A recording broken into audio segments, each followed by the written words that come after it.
건설기술건축문화선진화위원회라는 긴 이름의 위원회를 만들었는데 그때 제가 위원장을 맡았습니다. 제가 만들었습니다. 그리고 사실 노무현 대통령께서 만드셨습니다.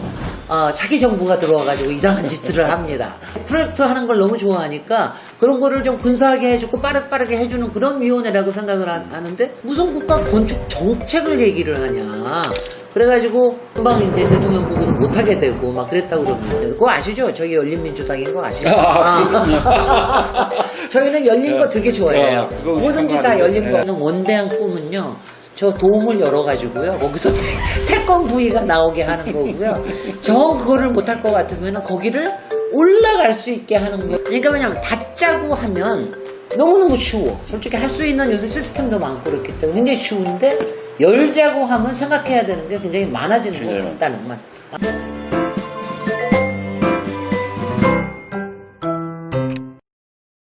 안녕하세요. 김진애입니다. 김진애 TV 그동안 오랫동안 기획해왔던 프로그램을 드디어 시작을 합니다. 알쓸 정책 토크. 알쓸 신잡하고는 완전히 다릅니다. 알쓸 신잡은요, 원래는 알고 보면 쓸데없는 신비한 잡학사전이에요. 근데 우리는 그럴 수가 없죠. 알고 보면 쓸데있는 정책 토크. 우리나라의 주거, 주택, 아파트, 단지, 우리 도시, 이 부분에 대해서 하는데 전체 제목은 열린 도시입니다. 우리의 주요 게스트로서 패널로 계속 활동해 주실 분을 먼저 소개를 해드리도록 하겠습니다. 네, 안녕하세요. 박인석입니다. 본인 소개를 좀 해주시죠. 저 소개를요? 네. 전 지금 명지대학교 건축학부 교수로 재직하고 있고요. 5월부터 국가건축정책위원회 위원장이라는 자리를 맡아서 일하고 있습니다. 국가건축정책위원회가 뭐 하는데요? 사실은 그 첫 번째 조직은 김진애 의원님이 하셨잖아요. 여러분 살고 계시는 동네나 도시가 다 건축으로 이루어져 있지 않습니까? 어느 부처가 도대체 담당하고 있는 거냐. 건축의 종류도 굉장히 많고 보통은 다 국토부에서 한다라고 다 생각을 하죠. 건축, 재건축에 관련된 도시환경정비법 이런 거는 법 자체는 국토부가 관리를 하고 관장을 하고 있는 건 사실인데 도서관은 누가 짓는다고 생각하십니까? 뭐 이런 거죠. 도서관은 예산은 문화체육관광부가 내려보내주는 거. 경로당은 또 누가 예산을 관장하겠습니까? 그거는 복지부일 것 그건 같네. 복지부죠. 네. 뭐 그런 식입니다. 제가 하나 생각난 거 있어요. 외국에 있는 우리나라 공간들 이런 거는 외교부에서 하겠네요. 당연히. 네. 그러니까 다 다릅니다. 네. 경찰청은 파출소를 또 하고 다 다르기 때문에 네. 도시 속에 들어가는 건축물을 관장하는 그 주관 부처가 굉장히 많은 겁니다. 네. 그러니까 이것을 한 공간 속에서 잘 조화롭게 들어가게 하려면은 누군가가 이렇게 좀 조정 역할을 해줘야 되는 일들이 자꾸 생기죠. 네. 거창하게 말해서 범부처적 협력, 조정, 이런 건축에 관련된 일로서 사실은 그 첫 번째 조직은 김진애 의원님이 하셨잖아요. 그런데 제가 국가건축정책위원회를 제가 좀 이제 세일즈를 좀 하려고 하는데 그건 제가 만들었습니다. 그리고 사실 노무현 대통령께서 만드셨습니다. 제가 다른 방송에서도 얘기할 기회가 좀 있었는데요. 노무현 대통령께서 당시의 문제인식이 뭐였냐 하면은 우리나라가 꽤 잘 사는 것 같은데 그리고 하나하나 건축물들을 보면은 좀 괜찮은 것도 굉장히 많아지는 것 같은데 왜 이렇게 전체가 모이면 별로 이렇게 좋아 보이질 않는다. 그러니까 문제가 뭐냐. 그러다 보니까는 이게 건축의 문제도 있고 해서 당시에 이제 위원회를 하나 만들었어요. 대통령 자문 건설기술건축문화선진화위원회라는 긴 이름의 위원회를 만들었는데 그때 제가 위원장을 맡았습니다. 그래서 제가 2년 반 정도 이 위원장을 맡으면서 뭐 여러 가지 한 일이 많지만 그 중에 하나가 건축기본법이에요.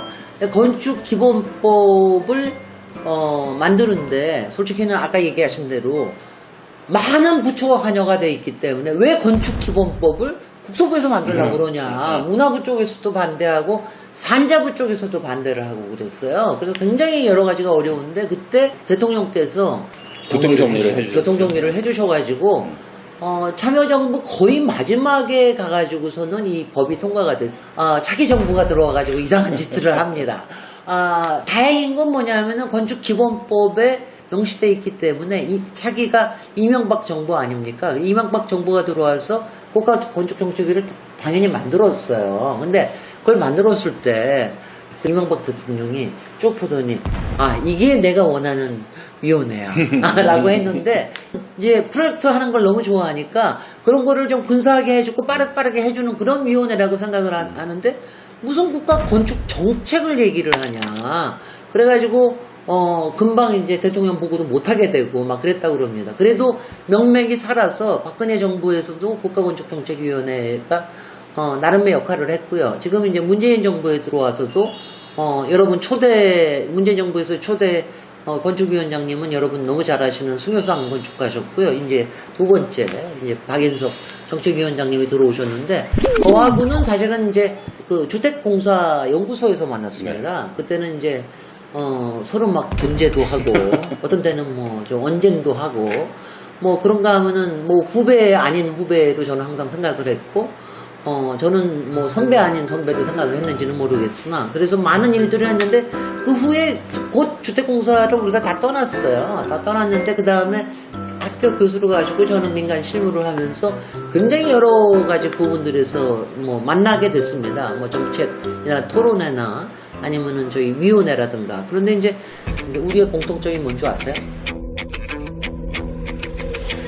아파트를 팔아서 집을 지은 사람입니다. 그래서 저는 사실은 이제 아파트를 팔고 난 다음에 30년 전에 제가 먼저 지었어요. 30년 전에 1994년에 지었는데 그때 그 이후에 여러 가지를 쓴 게 이제 이 집은 누구인가라는 책으로 이렇게 나왔고요. 박인석 교수님은 아파트와 바꾼 집. 아파트와 바꾼 집. 그 얘기 좀 해줘. 아파트와 바꾼 집이라는 책으로 아파트를 파시고 친구분하고 둘이서 같이 만들었다고 그러시는데, 그거를 또, 굉장히 자세하게 그걸 쓰셔가지고 두 책이 다 베스트셀러가 됐습니다. 정말 그 사용 가치로 본다면은 누가 생각해도 땅의 지분도 훨씬 크고, 그것을 팔아서 이걸 짓는 게 가능하다라는 건 우리나라에서 아파트가 얼마나 이 과대평가되어 있는가, 주택시장에서. 네. 그냥 가치적으로. 그걸 그냥 간단하게 보여주는 건데, 여기 아파트와 바꾼 집, 아파트 전문가 교수 둘이 살구나무 집 지은 이야기. 박철수, 박인석. 두 분이 굉장히 친한 분이죠. 근데 네. 어떻게 두 분이 같이 옆에 사실 생각을 했습니까?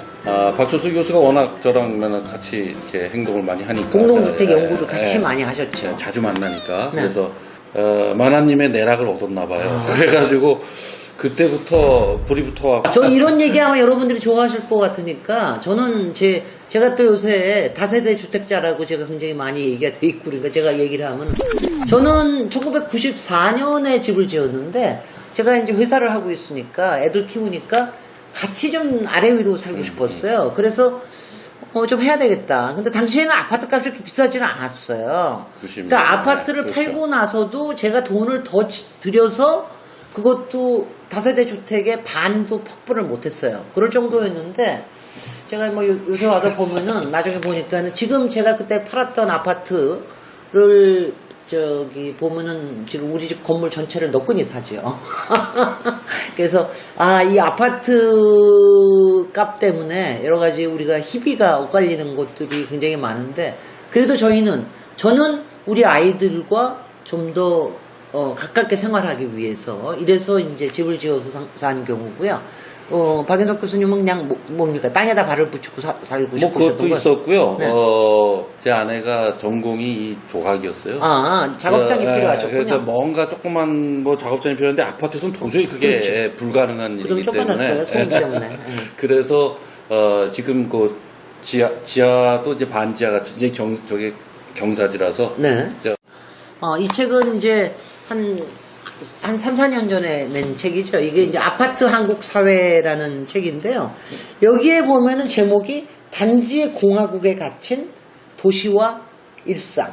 뭐 이런 제목으로 이게 나온 책인데 굉장히 정말 잘 쓴 책입니다. 그러니까 주택 전문가로서 공동주택 전문가, 또 단지 계획, 이런 부분들에 대해서 오랫동안의 경험을 가지고 쓴 책인데요. 우리나라의 아파트에 대한 건 여기 다 있어요. 정말. 아파트에 대해서 너무나 다 있어가지고, 뭐 여기에는 신문 기사에 대한 것도 있고, 뭐 통계에 관련된 것도 있고, 뭐 여러 가지가 있어서, 뭐든지 그냥 질문만 하면 그대로 그냥 나오는 정도의 이 아파트 전문가이시기도 합니다. 이제 열린 도시라는 거로 저희가 이 시리즈의 주제를, 전체적인 주제를 가려고 합니다. 근데 이제 열린 도시를 얘기를 한 거는, 이번에 5기, 그러니까 6기죠. 그렇죠. 6기의 건축정책위원회에서 주제가 갇힌 도시를 열자. 열린 도시더라고요. 그래서 제가 굉장히 궁금했습니다. 그거 아시죠? 저기 열린민주당인 거 아시죠?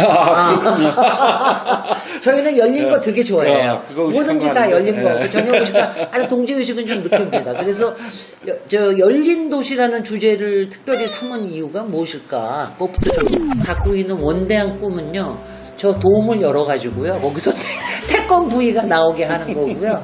저 그거를 못할 것 같으면 거기를 올라갈 수 있게 하는 거를 도움에 올려면 닫자고 하면 너무너무 쉬워. 솔직히 할 수 있는 요새 시스템도 많고 그렇기 때문에 굉장히 쉬운데 열자고 하면 생각해야 되는 게 굉장히 많아지는 것 같다는 말.